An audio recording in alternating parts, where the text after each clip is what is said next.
Então, nessa época aí, o que aconteceu? Foi interessante que o meu livro de TFS, de Foundation Server, foi o que me ajudou, inclusive, a me tornar MVP. Porque na época eu tinha Foundation Server, eu levei esse livro para a Corp, peguei autógrafo na época do cara que praticamente era o papa de Foundation Server na época, né? E pô, a gente tinha contato com todo mundo do time, então pra gente, pô, como que chamou mesmo o cara que sempre esqueci o nome dele, que inventou o C Sharp? Anders, qualquer... Anders alguma coisa. que é o meu. Cara, o Anders, que na época ele foi o cara do Delphi. Sim, foi ele que inventou o Delphi também. Cara, eu bati na sala do cara, lá na Corp. Falei, cara, posso entrar aqui pra conversar com você um minuto? Pô, entra aí, senta aí, toma um café. E pra gente, o cara era semideus na época.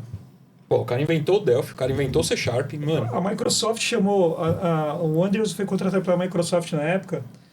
Numa comida de bola da Borland gigantesca. Mas na época a Microsoft falou assim, Anders, vem trabalhar com a gente aqui. O .NET vai ser domínio público. O C Sharp é domínio público. Eu vou te contratar só para isso. É claro que a Microsoft sempre foi o quê? Um navio. Cara, navio então não é uma lancha, é diferente. Então, se é um navio, cara, ele não pode errar. Então ele tem que ir devagarinho e tem que atracar. Não faz um 360. Não tem volta. Então a Microsoft não dá ponto sem nó. Quem está vindo de OpenAI e outras situações atuais hoje em dia, cara, é o mesmo modus operandi de sempre, tá? Então é isso, para fechar o assunto MVP, é isso, cara. Então, para se manter MVP, eu vejo que hoje em dia está muito mais fácil, antigamente era muito mais difícil.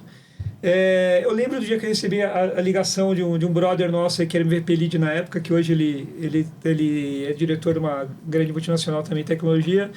Falou, Marcão, cara, ó, não dá mais para você se manter como MVP, você não fez contribuições suficientes no ano, tal, blá, blá, blá.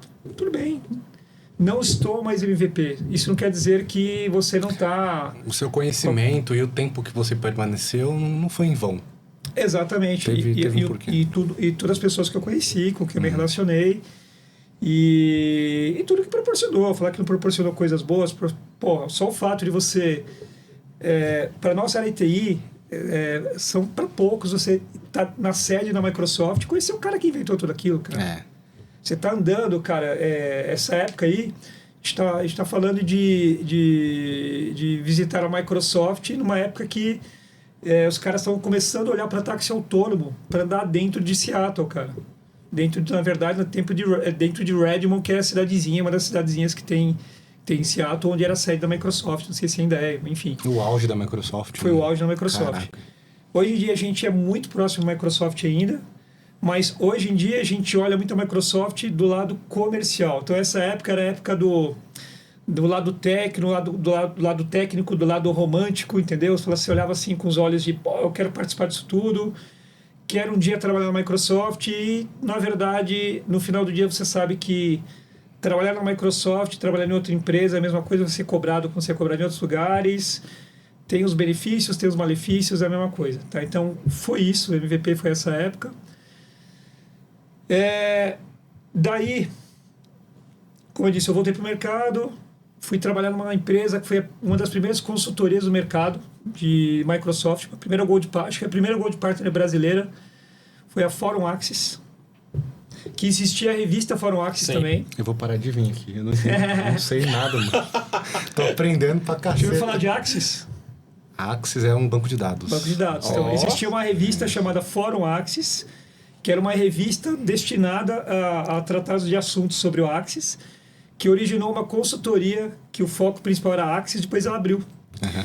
Nessa época eu estava em Y já na carreira, fui para gestão de projetos. Abandonei o lado tranquilinho, falei, pô, não estava tão tranquilo assim, virei para minha esposa e falei, olha, eu quero mudar de carreira, eu quero ser gestor, então eu vou trabalhar com gerente de projetos. Nessa época eu me tornei PMP, fui fazer as loucuras de PMP lá. PMP? PMP. Product Manager? Na verdade, é uma certificação PMI. Né? Ah, tá. E a certificação do PMI. Fiz alguns cursinhos de Scrum na época também. Aí fiquei trabalhando um pouquinho com agilidade, um pouquinho com formalidade. E a partir daí, fiquei nessa área